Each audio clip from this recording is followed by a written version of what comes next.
ओम नमः। जय बोलो अहिंसा परमो धर्म की।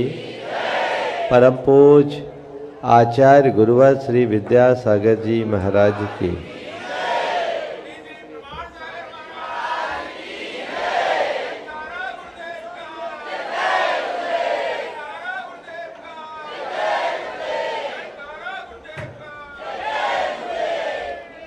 योग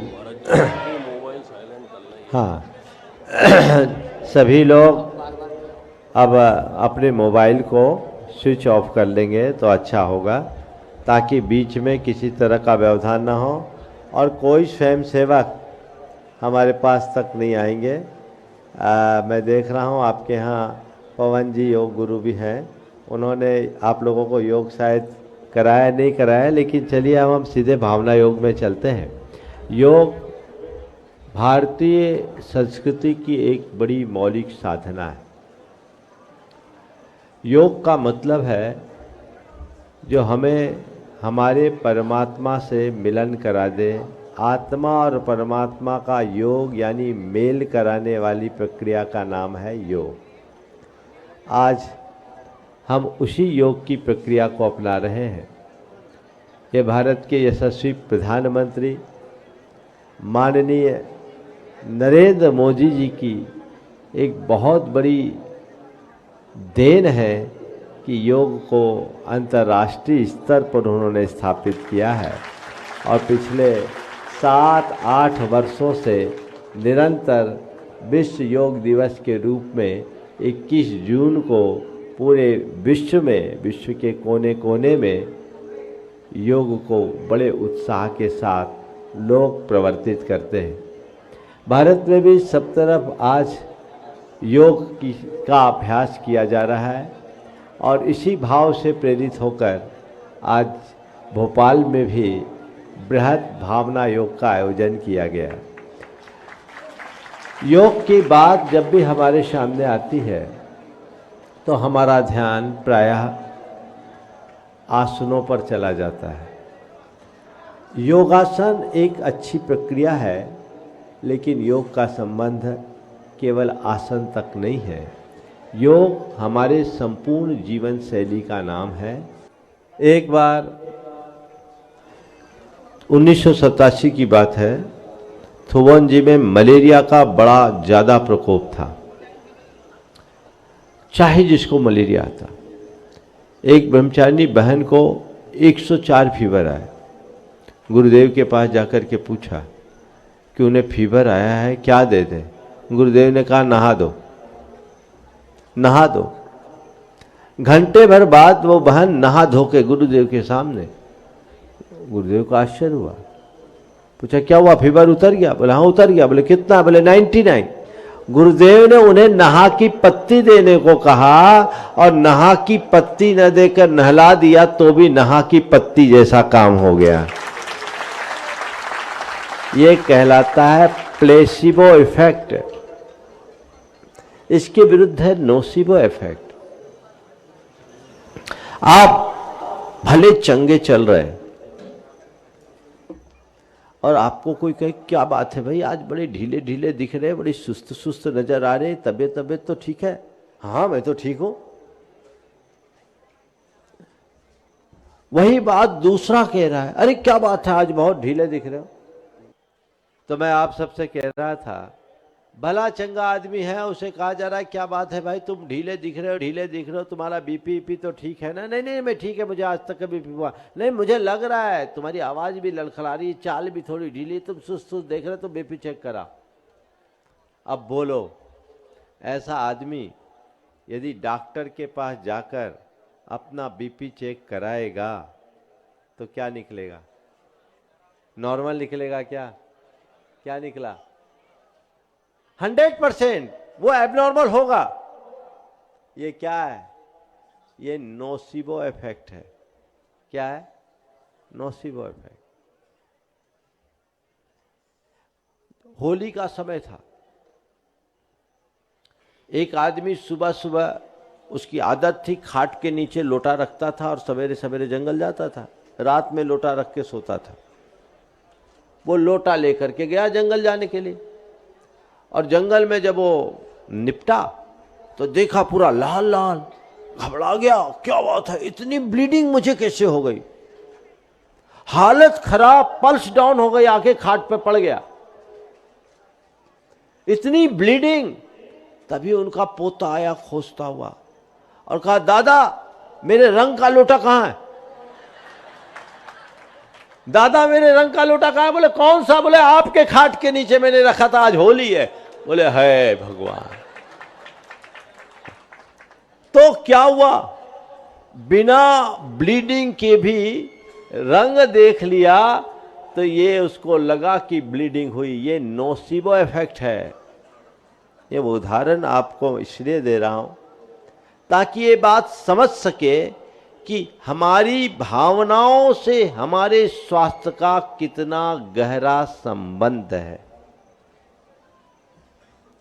तो हम अपने शरीर को अपने भावनाओं से पूरी तरह स्वस्थ कर सकते हैं। पहली बात, मानसिक स्वास्थ्य।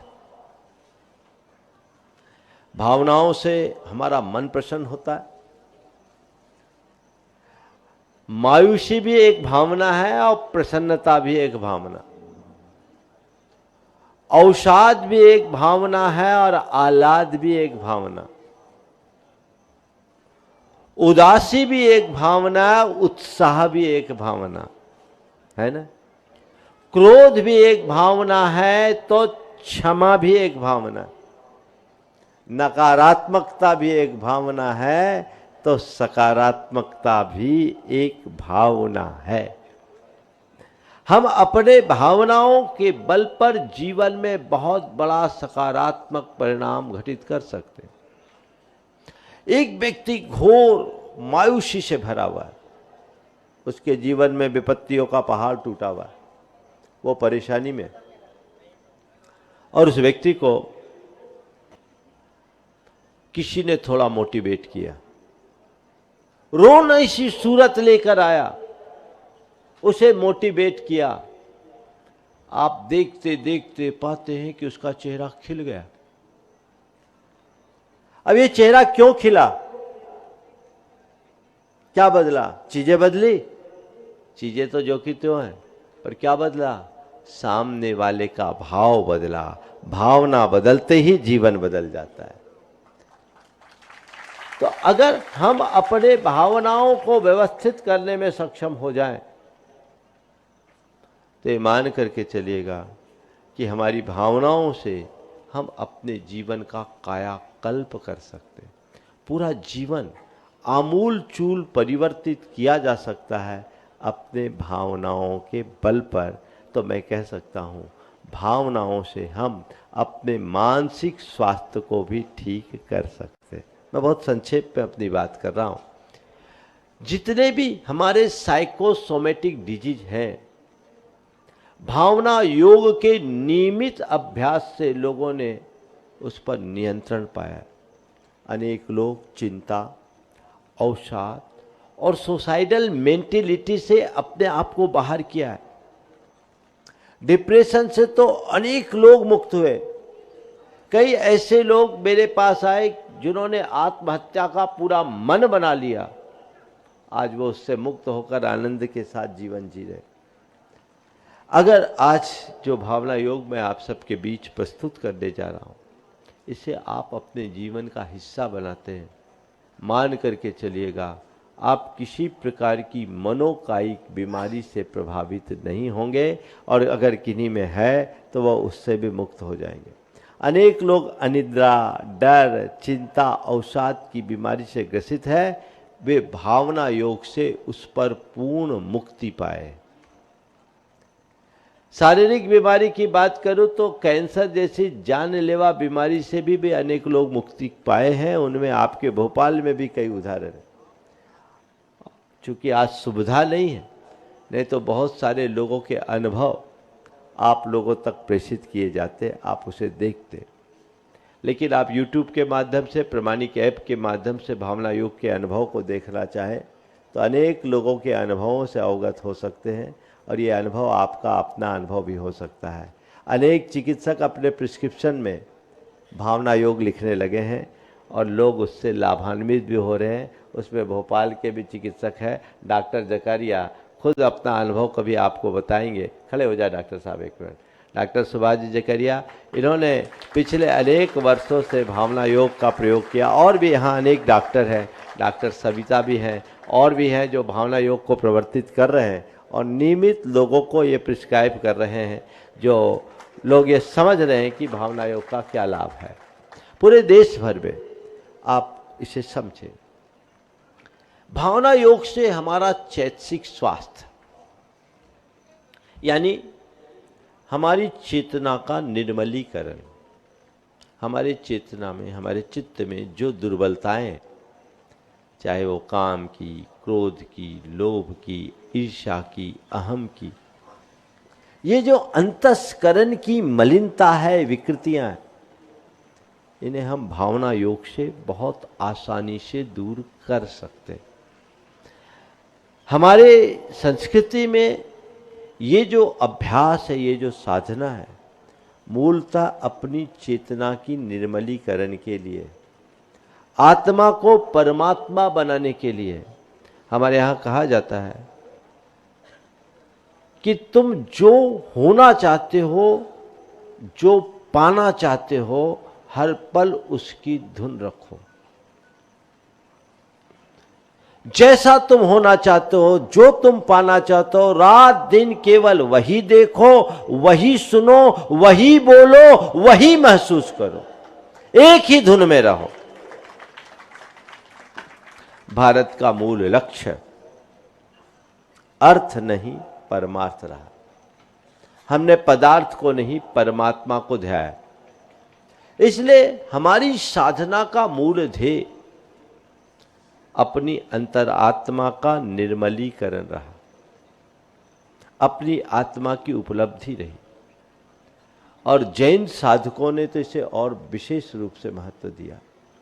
जैन साधना में भावनाओं को बहुत महत्वपूर्ण स्थान दिया और ये कहा गया कि दिन रात तुम केवल अपनी आत्मा की भावना भाव, तो तुम भावना भाते भाते एक पल परमात्मा हो जाओगे।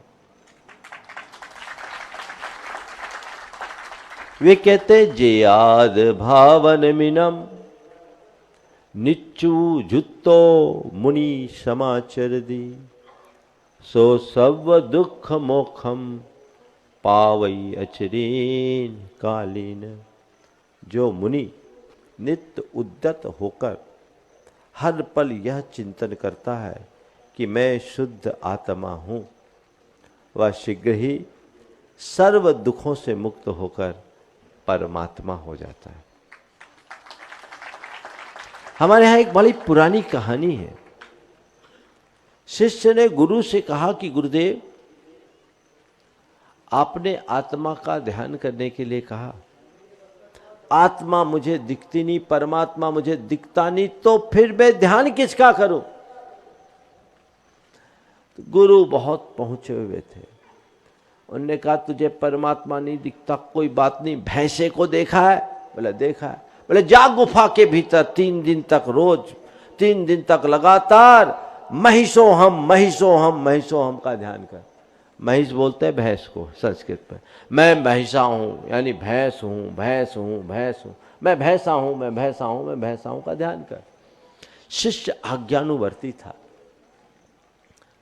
उसने गुरु का अनुकरण किया और सीधे गुफा में जाकर 3 दिन तक भैंसे का ध्यान करना शुरू किया। जब 3 दिन पूरा हुआ, गुरु ने कहा हो गया ध्यान, चल बाहर निकल। शिष्य ने अंदर से कहा गुरुदेव बाहर कैसे निकलूं, गुफा का द्वार छोटा और सींगे बड़ी है। गुरु ने कहा ना कोई सींग है ना कोई भैंस है, तो इंसान है, चल बाहर आ। तब उसे समझ में आया। जैसे ही आया गुरु के चरणों में गिरा, गुरु ने उससे कहा देख, जब भैंसे का ध्यान करके तू भैंसा बन सकता है, तो परमात्मा का ध्यान करके परमात्मा क्यों नहीं बन सकता? तब से हमारे यहां एक बीज मंत्र चला, और वो बीज मंत्र क्या? सोहम, मैं सोहम नहीं, मैं सोहम का ध्यान कर तो भैंसा बनेगा, और सोहम का ध्यान करेगा तो परमात्मा बनेगा। सोहम सोहम सोहम। हमारे एक महान आचार्य हुए, आचार्य पूज्यपाद, उन्होंने 6वीं शताब्दी में इस सोहम की व्याख्या करते हुए इसकी महिमा बताई। सोहम इत्यात् संस्कारा तस्मिन् भावनेया पुनः तत्रैव दृढ़ संस्कारा लभते ही आत्मनि स्थिति। मैं शुद्ध परमात्मा हूं, मेरे भीतर विराजमान जो ज्ञानमय चैतन्यमय आनंदमय परमात्मा है वह मैं हूं। इस प्रकार के संस्कार जिसने प्राप्त किए और रात दिन जो उसकी भावना में लीन है, वो उसमें दृढ़ रहने से परमात्मा को प्राप्त कर लेता है। तो भावना योग से परमात्मा पने को प्राप्त किया जा सकता है।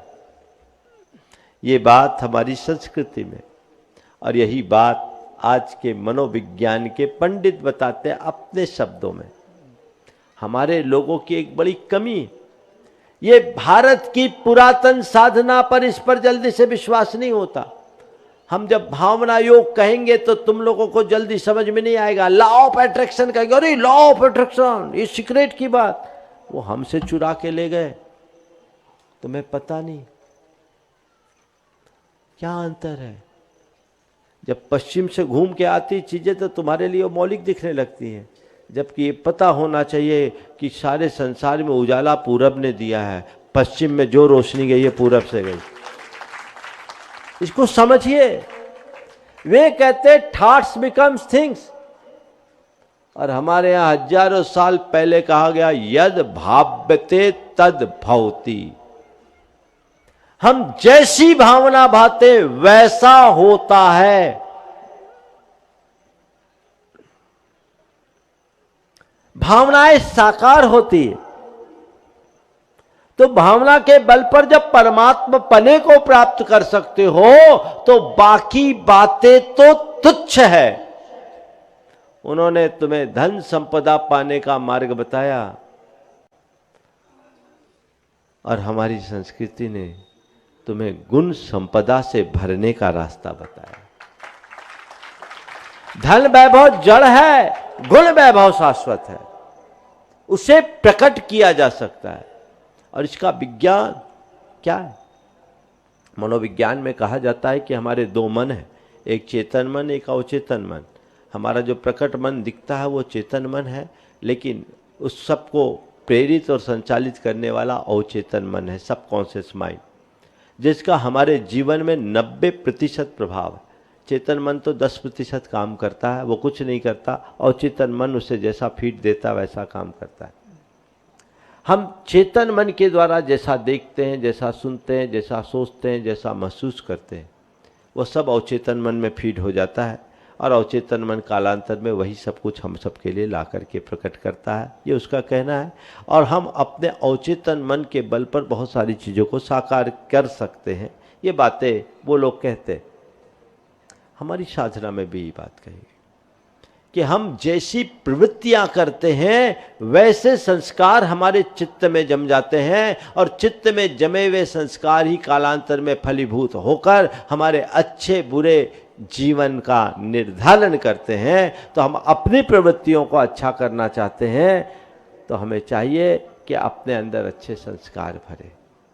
दूसरे शब्दों में कहूं, संस्कार क्या है? हमारे भावों का अभिव्यक्त रूप, हमारी चेतना में जमे हुए जो भी है उनका अभिव्यक्त रूप है। तो जैसे संस्कार होते वैसे भाव होते, जैसे भाव होते वैसे विचार होते, जैसे विचार होते वैसी प्रवृत्ति होती, जैसी प्रवृत्ति होती है वैसा चरित्र बन जाता है। भाव से विचार, विचार से प्रवृत्ति और प्रवृत्ति से चरित्र, ये हमारे जीवन का पूरा चक्र है। अपने चरित्र को निर्मल बनाना चाहते हो तो अपने भावों को निर्मल बनाइए। यदि भाव अच्छे बनेंगे सब अच्छे बनेंगे। भावना योग में यही बात जो हमारी संस्कृति में सदियों से चलता रहा, हमने केवल उसे नए तरीके से व्याख्यायित किया। और इस भावना योग के 4 चरण हैं। सबसे पहला चरण है प्रार्थना, यानी इनर नरिशमेंट, स्वयं को स्वस्थ, शांत, समर्थ और सकारात्मक बनाने की मंगल कामना। जब हम अपने भीतर बैठे प्रभु के समक्ष ऐसी कामना करते हैं तो हम अपने जीवन को वैसा बना सकते हैं। आजकल एक प्रक्रिया चलती है ऑटो सजेशन की, कि आत्म सुझाव, आप लोग दूसरे शब्दों में बोलते हैं अफर्मेशंस, जो चाहिए वैसा दो। अब अगर हम अपने सबकॉन्शियस माइंड में ये बातें डालते रहेंगे तो वह चीज़ें फलीभूत होती है। तो प्रथम चरण में हम करेंगे प्रार्थना, उसके बाद है प्रतिक्रमण, इनर क्लीनिंग, किए गए दोषों का शोधन, अपनी चेतना का, चित्त का निर्मलीकरण, विगत में जो कुछ भी दोष हमने किए हैं और हमारी जो बुरी स्मृतियां उसको साफ करना। तीसरा चरण है प्रत्याख्यान, इनर रेजोल्यूशन, भावी जीवन को उज्जवल बनाने का संकल्प। हम कुछ संकल्प दोहराएंगे और उन संकल्पों के बल पर अपने चित्त को पूर्णतः समर्थ बनाएंगे, अच्छा बनाएंगे। और चौथा चरण है सामायिक आत्मसंलीनता, इनर रिफ्लेक्शन, जहां हम अपनी आत्मा में डूबेंगे। हम ओंकार से इसकी शुरुआत करेंगे और सोहम में इसका अंत होगा। ये विशुद्धता एक ऐसी सहज प्रक्रिया है जो हमारे संपूर्ण जीवन में आमूल चूल परिवर्तन कर सकती। अनेक लोग इसका अभ्यास किए, भोपाल के लोग भी इससे परिचित हैं। पिछले प्रवास में लगातार 3 दिन तक आप लोगों ने इसका लाभ लिया था। आज पुनः हम ये फिर विश्व योग दिवस के दिन यहाँ पर बैठे हैं। हम अपनी भावनाओं का पूर्ण लाभ ले सकते हैं। इसी क्रम में हम ऊर्जा प्रवाह भी बीच में करते हैं, लेकिन आज वो शायद संभव नहीं है क्योंकि बारिश ने आपकी सारी व्यवस्थाओं को अस्त व्यस्त कर दिया। मैं एक वीडियो दिखाता आपको जिससे ब्रह्मांड की ऊर्जा को अपने भीतर लेकर अपने शरीर को कैसे स्वस्थ बनाया जा सकता है, जो भावना योग का एक महत्वपूर्ण अंग है। लेकिन फिर भी और जो बात मैं आप सबको बताऊंगा वो आप सब समझेंगे। जिन लोगों ने पहले किया है, जो नियमित अभ्यासी, वो तो जानते ही होंगे कि इसका क्या प्रभाव है। मैं थोड़ा ये भी देखना चाहता हूँ इस सभा में ऐसे कितने लोग हैं जो भावना योग से परिचित हैं और उसका नियमित अभ्यास करते हैं। काफ़ी सारे लोग हैं और बहुत सारे लोग जो है उससे परिचित नहीं है, लेकिन परिचित हो जाएंगे। कोरोना से बचे हैं, कोरोना से बहुत सारे लोग बचे हैं। बैठ जाए, बहुत सुंदर। हाँ, इनकी बहन बची, बहुत लोग बचे हैं। चलिए ठीक है, वो जब समय मिलेगा तो आप लोगों के अनुभवों की बात करेंगे। अनुभव तो बहुत लोगों के हैं, पर चूंकि समय कम है और आप लोग भी जिस तरह से बैठे हैं मुझे दिख रहा है, इसलिए मैं सीधे भावना योग की बात करता हूँ। देखिए, हमारी भावनाओं का क्या प्रभाव पड़ता है। मैंने सुना दक्षिण अफ्रीका में एक अभिनेता था जिसने अपने जीवन में 35 बरस केवल अब्राहम लिंकन का रोल किया, और अब्राहम लिंकन का रोल करते करते वो अपने आप को लिंकन ही मानना शुरू कर दिया। वो जिसको कहता बोलता आई एम अब्राहम लिंकन। लोगों ने सोचा है पागल हो गया, लेकिन वो पागल था नहीं, लिंकन ही बोलता था। कहते हैं कि एक बार उसको लाई डिटेक्टर पर रखा गया कि अब तो सच बोलेगा। तो जब उसको लाई डिटेक्टर पर रखा गया तो वो भी तंग आकर कहा कि बहुत हो गया, अब मैं कह देता हूं कि मैं लिंकन नहीं, ज़्यादा परेशान होने से अच्छा है मैं कह देता हूं कि मैं लिंकन नहीं हूं। आप सब सुनकर ताज्जुब करेंगे, जैसे उसने कहा कि मैं लिंकन नहीं हूं, नेगेटिव वाइब्रेशन आ गया। लाई डिटेक्टर भी झूठ पकड़ने की मशीन भी झूठी पड़ गई। यानी उसके सबकॉन्शियस माइंड में इतना गहरा गया था ये कि मैं लिंकन हूं, तो अपने आप को लिंकन महसूस करने लगा। आप जो अपने आप के अंदर महसूस करेंगे वैसा घटेगा। अभी एक प्रयोग होगा विजुअलाइजेशन पर। अभी जो वाक्य मैं बोलूँगा आप वैसा महसूस करना, वैसा विजुअलाइज करना, तो आपको असर होगा। कुछ लोगों को वायलिन बजाने के लिए दिया गया और कुछ लोगों को बिना वायलिन के वायलिन बजाने का एक्शन करने के लिए कहा गया।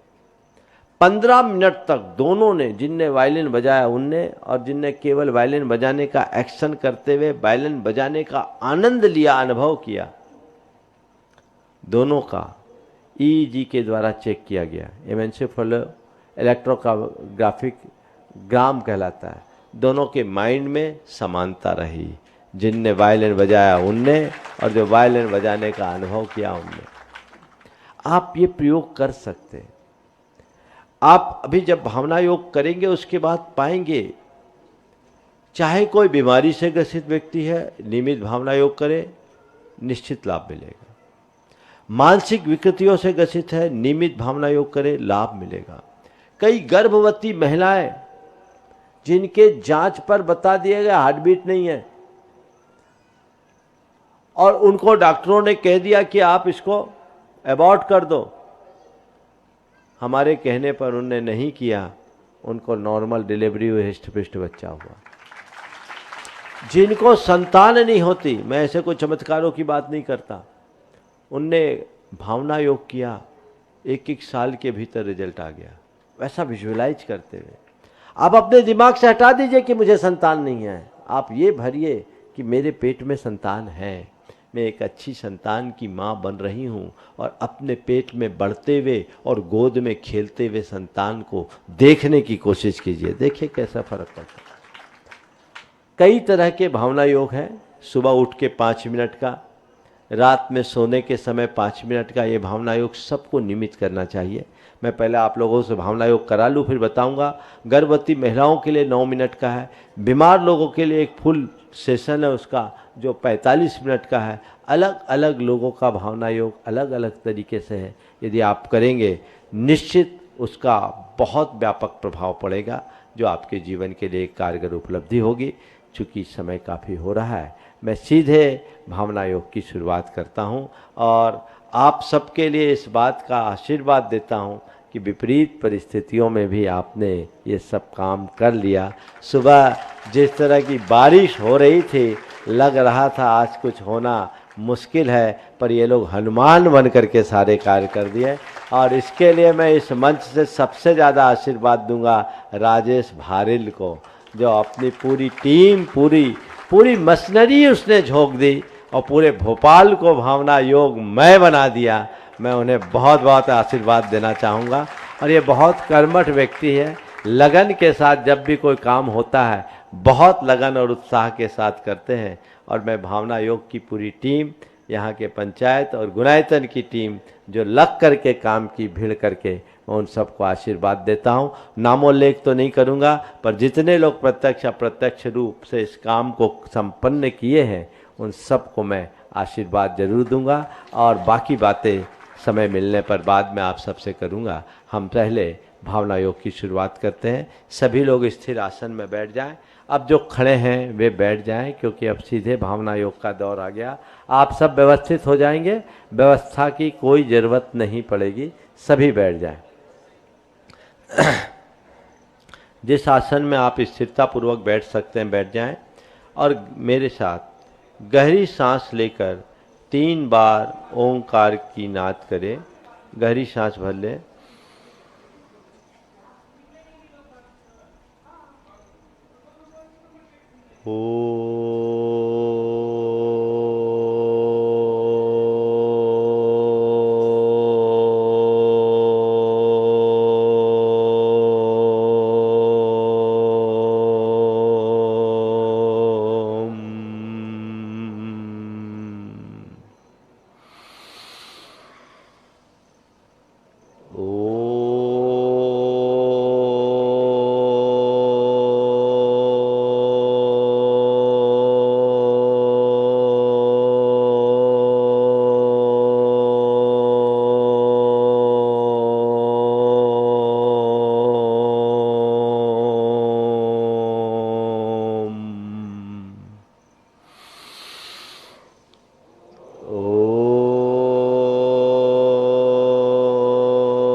अब दोनों कानों में उंगली डाल दें और गहरी सांस लेकर ओठ को खोले बिना 3 बार ओम की अनुगूंज करना है।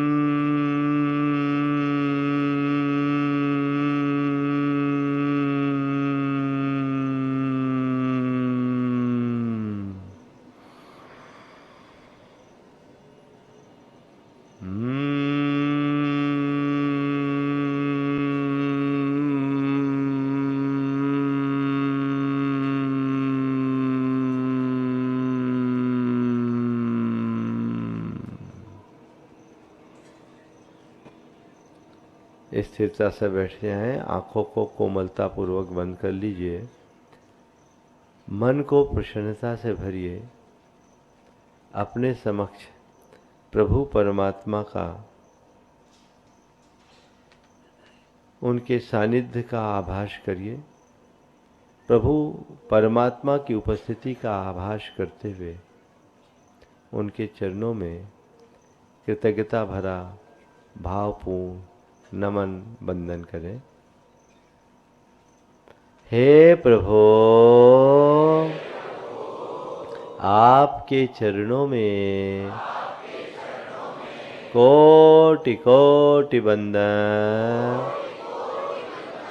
कोटि कोटि आभार। हे प्रभु, आपकी कृपा से मुझे जीवन का यह नया दिन मिला। मुझे ऐसी शक्ति दे कि आज के इस दिन को अच्छा दिन बना सकूं। हे प्रभु, मेरा दिन अच्छा दिन बने, सबका दिन अच्छा दिन बने, मेरा दिन अच्छा दिन बने, सबका दिन अच्छा दिन बने, सबका मंगल होय, सबका मंगल होय, जग में शांति होय, जग में शांति होय। हे प्रभु, मुझे ऐसी शक्ति दे कि मैं सहज, शांत और सकारात्मक जीवन जी सकूं। हे प्रभु, मैं सहज रहूं, मैं सहज रहूं, मैं सहज रहूं, मैं सहज रहूं, मैं सहज रहूं, मैं सहज रहूं, मैं सहज रहूं, मैं सहज रहूं, मैं सहज रहूं, मैं सहज रहूं, मैं सहज रहूं, मैं सहज रहूं, मैं सहज रहूं, मैं सहज रहूं, मैं शांत रहूं, मैं शांत रहूं, मैं शांत रहूं, मैं शांत रहूं, मैं शांत रहूं, मैं शांत रहूं, मैं शांत रहूं,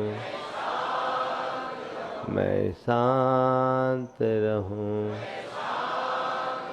मैं शांत रहूं,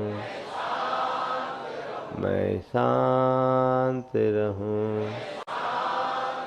मैं शांत रहूं, मैं शांत रहूं, मैं सकारात्मक रहूं, मैं सकारात्मक रहूं। मैं सकारात्मक रहूं। मैं सकारात्मक रहूं। मैं सकारात्मक रहूं। मैं सकारात्मक रहूं। मैं सकारात्मक रहूं। मैं सकारात्मक रहूं। हे प्रभु, मुझ में इतना संयम ला दो कि मैं भावनाओं पर नियंत्रण रख सकूं। हे प्रभु, मुझ में इतना संयम ला दो कि मैं भावनाओं पर नियंत्रण रख सकूं। हे प्रभु, मुझ में ऐसी स्थिरता ला दो कि मैं सब प्रकार के उतार चढ़ाव में स्थिरता रख सकूं। हे प्रभु, मुझ में ऐसी स्थिरता ला दो कि मैं सब प्रकार के उतार चढ़ाव में स्थिरता रख सकूं। हे प्रभु, मन में इतना संतोष जगा दो कि मैं सब स्थितियों में संतुष्ट और प्रसन्न रह सकूं। हे प्रभु, मन में इतना संतोष जगा दो कि मैं सब स्थितियों में संतुष्ट और प्रसन्न रह सकूं। मैं संतुष्ट रहूं। मैं प्रसन्न रहूं। मैं संतुष्ट रहूं। मैं प्रसन्न रहूं। मैं संतुष्ट रहूं। मैं प्रसन्न रहूं। मैं संतुष्ट रहूं। मैं प्रसन्न रहूं। मैं प्रसन्न रहूं। मैं प्रसन्न रहूं। मैं प्रसन्न रहूं। मैं प्रसन्न रहूं।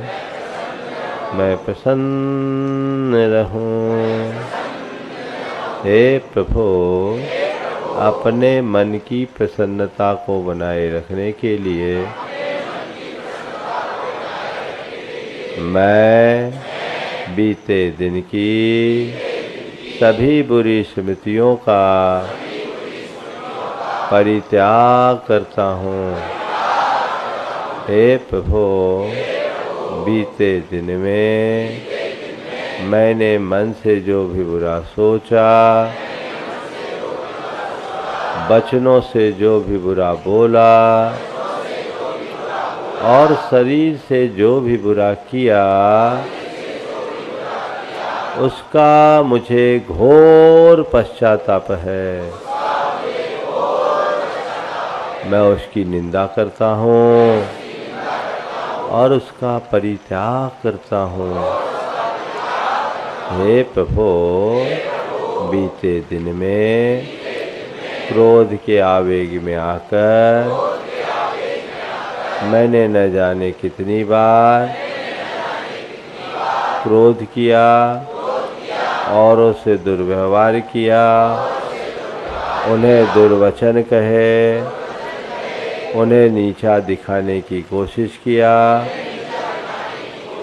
दूसरों को अपमानित किया, खुद को अपमानित महसूस किया, औरों से छल कपटपूर्ण व्यवहार किया,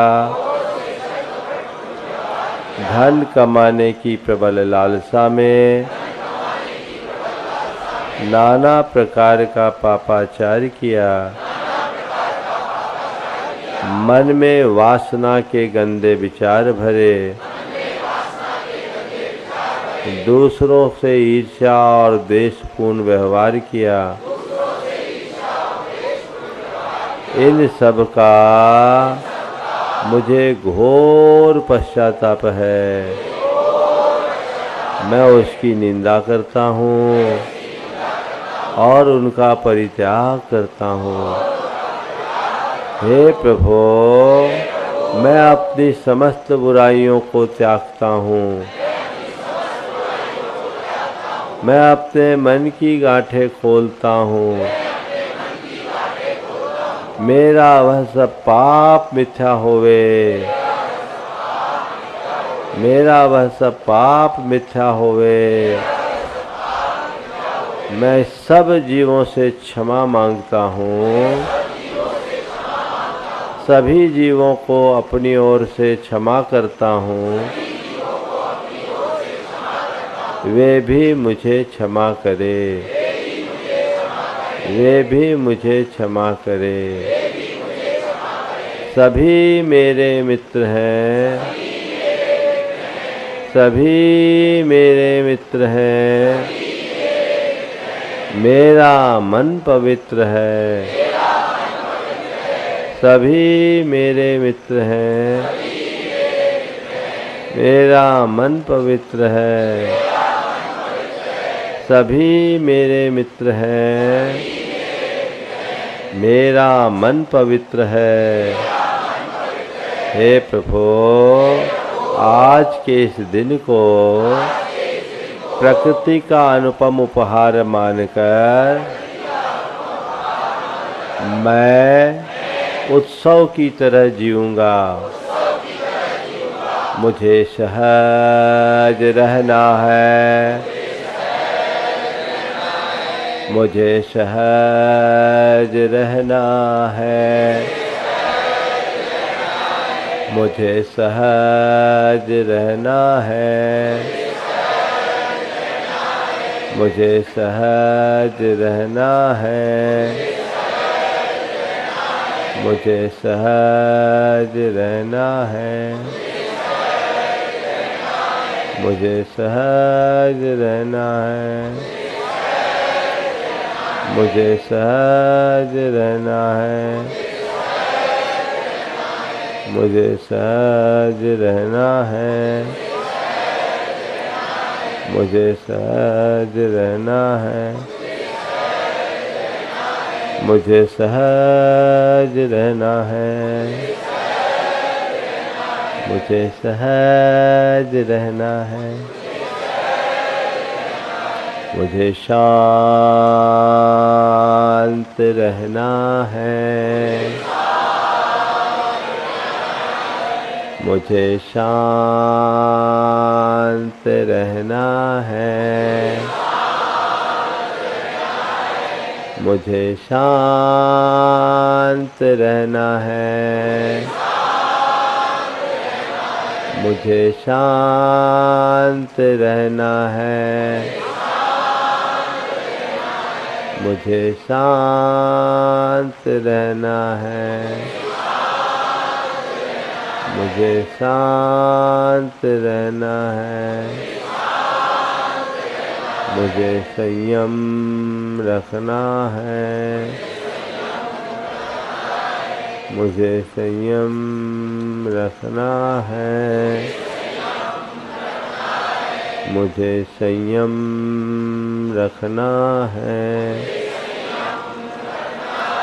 मुझे संयम रखना है, मुझे संयम रखना है, मुझे संयम रखना है, मुझे संयम रखना है, मुझे सकारात्मक रहना है, मुझे सकारात्मक रहना है,